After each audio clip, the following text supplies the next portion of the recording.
안녕하세요. 마음을 여는 대화의 기술 강의를 맡은 이정원입니다. 이번 시간에는 우울한 참여자를 간접적으로 도울 수 있는 과학적이면서도 구체적인 방법에 대해서 배워보려고 합니다. 여러분, 자활 현장에서 우울감을 호소하시는 분들 많이 만나시죠?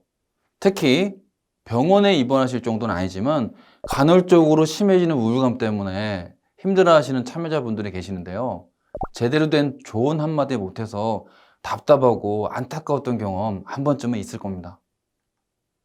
이런 상황에서 돕기가 어려운 이유는요, 우리가 정신건강 전문가가 아니라고 생각하기 때문입니다. 사실이죠. 그런데 정신건강 이슈와 관련하여 돕는 방법이 꼭 의학적 치료만 있는 것은 아닙니다. 지극히 상식적이면서도 과학적인 지식에 강력하게 근거를 둔 방법들이 있습니다. 정신과 전문의 같은 전문가가 아니더라도 참여자를 도울 수 있는 길이 있다는 겁니다.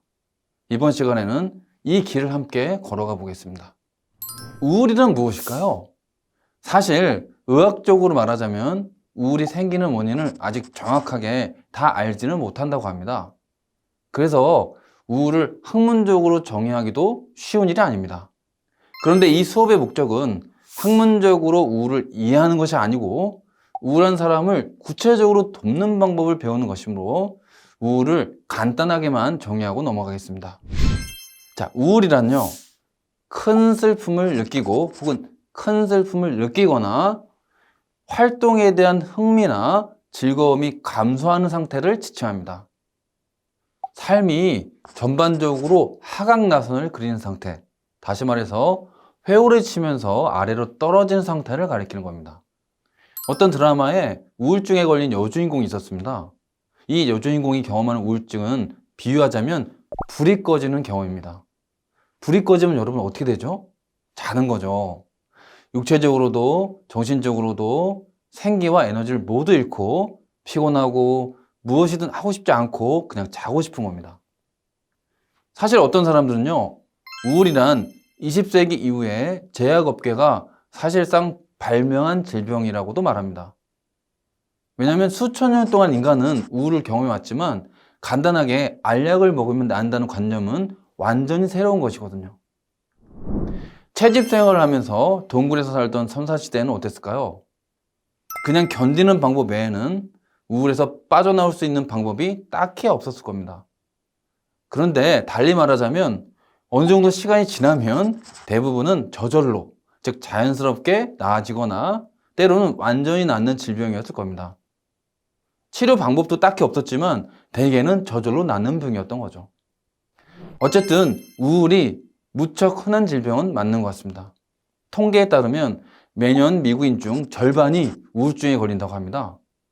우리가 인식을 하든 못하든 어린이부터 노인까지 누구나 언제나 경험할 수 있는 질병 혹은 상태라는 사실은 맞는 것 같습니다. 한편 우울을 이렇게 이해할 수도 있습니다. 여기 길을 걷는 사람이 있어요. 이 사람은 그냥 자기가 갈 길을 잘 걷고 있습니다. 그런데 갑자기 눈앞에 장애물이 나타납니다. 이 장애물은 눈으로 보이는 장애물일 수도 있고 눈에 보이지 않는 스트레스일 수도 있습니다. 이렇게 장애물이 나타나면요, 사람은 보통 5가지 방법으로 대응을 한다고 합니다. 자, 검지손가락부터 보세요. fold, 접기. 쉬운 말로 참는 거예요. 그러면 우울로 빠지게 되죠. 가운데 손가락은 fight, 싸우기입니다. 부당한 일을 당하면 싸워야 하지만 힘 조절이 안 되면 분노나 폭력처럼 파괴적인 감정을 경험하게 되죠. 자, 4번째 손가락은 freeze, 얼어붙기입니다. 걱정 혹은 불안을 가리키는 겁니다. 새끼손가락은 flight, 피하기입니다. 현실을 잊는 거죠. 증상으로 치면 중독과 관련되어 있습니다. 다시 엄지손가락을 보세요. find, 찾기입니다. 제대로 된 방법을 택하면 장애물을 이겨내고 다시 편안한 마음으로 가던 길을 계속 갈 수 있게 되는 거죠. 그러니까 우울을 문제 상황에 처했을 때 접는 대응 방식이라고 이해할 수 있다는 거죠. 자, 그러면 지금부터는 우울을 뇌신경과학으로 설명해 보려고 합니다.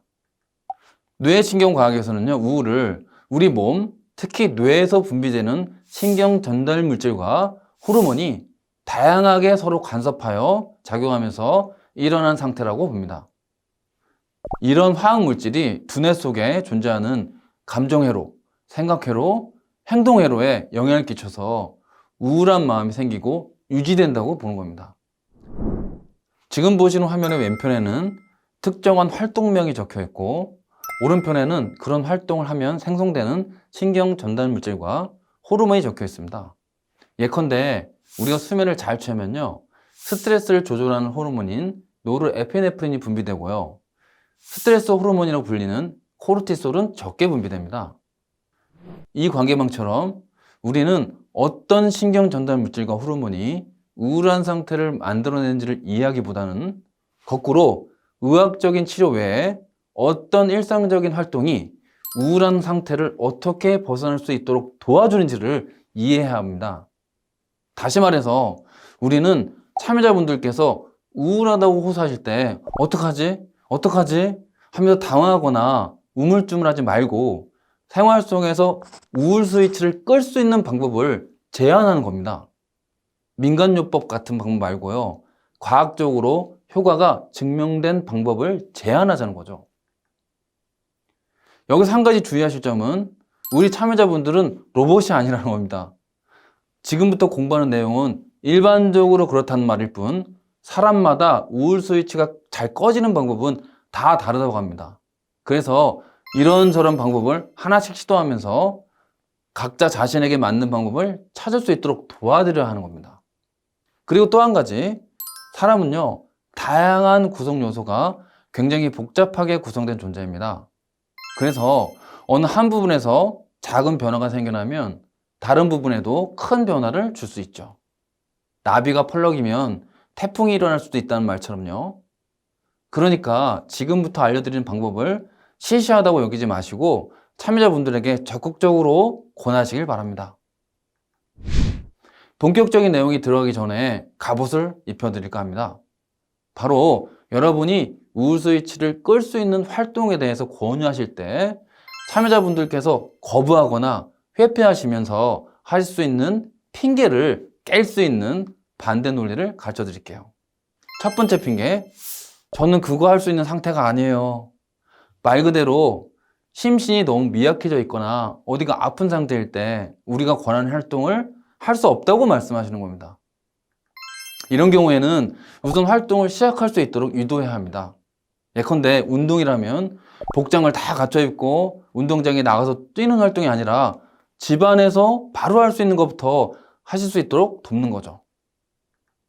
혹은 만약에 그렇게 힘드시다면 병원에 가서 치료를 받으시는 게 좋겠다고 정중하게 권유할 수도 있겠죠.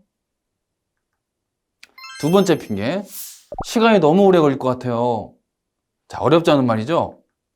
이런 경우에는 역시 작은 것부터 시도하시라고 권해야 합니다. 욕심을 줄이자고 말씀드리면 됩니다.